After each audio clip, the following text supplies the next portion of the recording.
This is a Candy Factory Mini. So you want to write a book? With Suzette Mullen. Hello, I'm Suzette Mullen, book coach, nonfiction writer, your host. Welcome to So You Want to Write a Book. My goal is to break down the challenging process of finding and getting clear on your story or big idea so you can finally take action on the book that's been rattling around your head or tugging at your heart.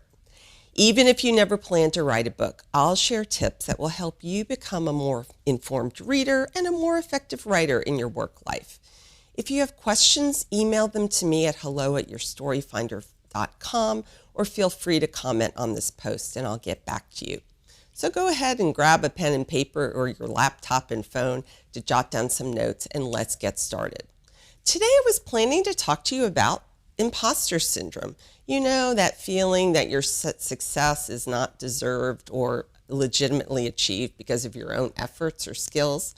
That term imposter syndrome was coined in the 1970s to describe that phenomenon, which most often found in high-achieving women. Feeling like a fraud, lacking confidence. I was about to go all in to talk about that, especially with respect to women writers. But I read an article that was published just a few weeks ago in the Harvard Business Review entitled, "Stop Telling Women They Have Imposter Syndrome." It explores why imposter syndrome exists in the first place and what role workplace systems play in fostering and exacerbating it in women. So in a future episode, we'll talk about reframing that conversation around imposter syndrome, particularly in relation to women writers. But today I'm putting imposter syndrome to the side. And instead I want to talk about creativity and fear. A few weeks ago, my whole body was shaking as my right index finger was poised to press send. The email on my laptop screen was a request for a blurb, a testimonial for my memoir, Graveyard of Safe Choices. Now, I had a list of authors, some famous, some less than famous, with whom I had a personal connection. And I was going to ask them for a testimonial that would help elevate my manuscript as I pitch it to agents and editors, who are the gatekeepers in the book publishing industry. That rush I felt coursing through my body, I recognized it. It was fear. What if no one said yes to my request? What if no one even deemed my request worthy of a response? I thought of the hours, no, truly the years I had put into this book project, my story, my life, my choices, and my ability to effectively communicate all of that on the page were about to be put on display for the world to judge. Fear, it shows up for creatives, it shows up for writers. So I want to first acknowledge that writing a book is one of those big, hairy, audacious goals. Over 80% of Americans say they want to write a book sometime in their life, but less than 2% will actually achieve that goal. And perhaps you're one of those people who have decided to take action instead of just dreaming or talking about writing a book. But once that thought moves from dream to action, an unwelcome companion will inevitably sneak up on you. Fear of starting. Do I really have anything new to say? Will anyone even care? Fear of getting through the messy middle. What was I thinking when I said I could write a book? Fear of being rejected when you reach the finish line. I know what that feels like. That's where I am now. Elizabeth Gilbert, in this amazing book, Big Magic, Creative Living Beyond Fear, writes a letter to fear that I want to read to you. She says, "Dearest Fear, creativity and I are about to go on a road trip together. I understand you'll be joining us because you always do. I acknowledge that you believe you have an important job to do in my life and that you take your job seriously. Apparently, your job is to induce complete panic whenever I'm about to do anything interesting. And may I say, you are superb at your job.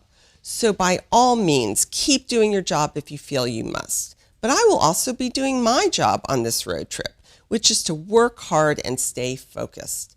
Creativity and I are the only ones who will be making decisions. I recognize and respect that you are part of this family, and so I will never exclude you from my activities. But your suggestions will never be followed. You're allowed to have a seat, but you're not allowed to have a vote. Your not allowed to fiddle with the temperature. Dude, you're not even allowed to touch the radio. But above all, dear old familiar friend, you are absolutely forbidden to drive. So let's unpack this letter.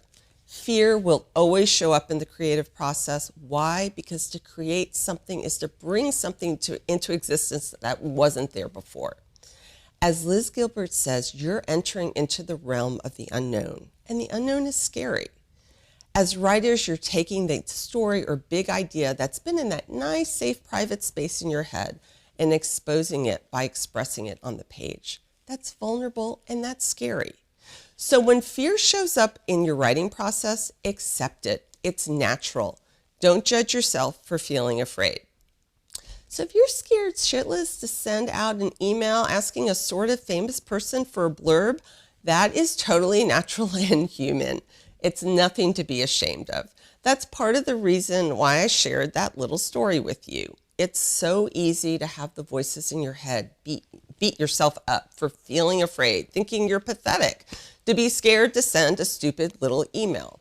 It's so easy to let fear stop you. And if you're wondering what happened there with my story, I did press send, even though it felt scary and vulnerable. I pressed send several times, and I've gotten 3 yeses so far. 1 person hasn't responded, and I got 1 no, but a very nice no from a very busy octogenarian best-selling author. Remember, don't let fear drive your decisions.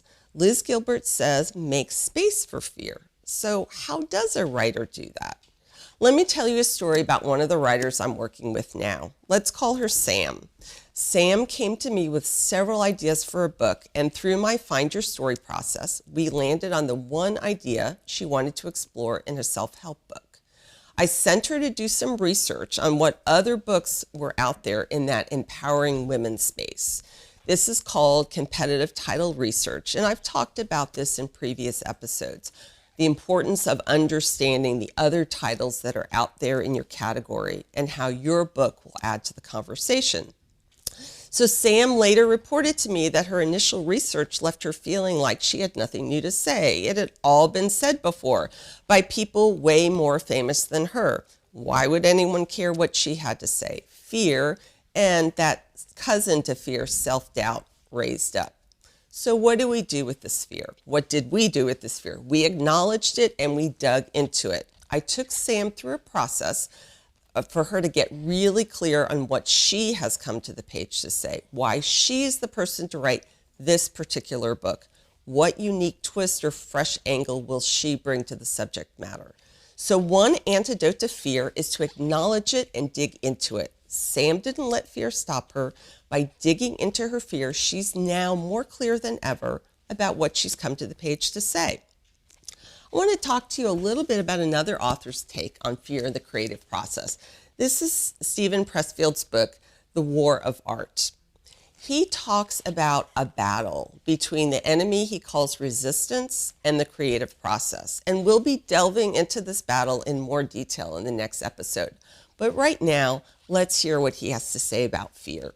Are you paralyzed with fear, he writes? That's a good sign. Fear is good. Fear tells us what we have to do. The more scared we are of a work or calling, the more sure we can be that we have to do it. So as a writer or any kind of creator, have you ever had a moment like that? That moment of absolute terror when you knew with certainty that the super scary thing was the exact thing you had to do? What's your creativity over fear story? I'd love to hear it.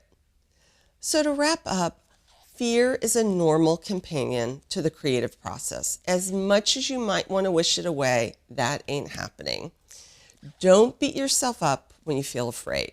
In fact, if you aren't afraid at least some of the time, that may be a signal you're playing too small. Let fear come along for the ride, but don't let it drive your decisions. And if you want to be a real badass, think of fear as a good thing, as a sign that's pointing you in the direction of exactly what you need to do. Fear will be present in your book writing journey. You can count on it. Pay attention to fear. It provides great information for you. Be afraid and do it anyway. Take action on that book that you've been dreaming about. Life is too short to stay stuck or play small. If you've enjoyed these tips about the creative process and would like more, please go to yourstoryfinder.com and sign up for my newsletter. It's chock full of tips to help writers get started, get unstuck, and get their stories out into the world. Next time, we're going to dive more deeply into this idea of resistance, how it shows up in the creative process, and what you can do to combat it so you can do the work you were created to do. In the meantime, happy reading and writing. So You Want to Write a Book is part of the Candy Factory mini-series and is a proud member of the Candy Factory Collective. Over the past 8 years, Suzette has been on a mission to help writers clear the fog and cut through the overwhelm so they can move their ideas out of their head and onto the page. Visit yourstoryfinder.com to learn more about Suzette as well as her writing coach offerings. So You Want to Write a Book is produced by the Candy Factory Collective for So Good Lancaster, another great project of the Candy Factory Co-working in Lancaster, Pennsylvania. The show is produced by Ann Kirby with production support by Anna Tran and Jason Mundock. Administrative support by Ariana Henderson. Find out what makes Lancaster so good at sogoodlancaster.com. Candy Factory. Collective.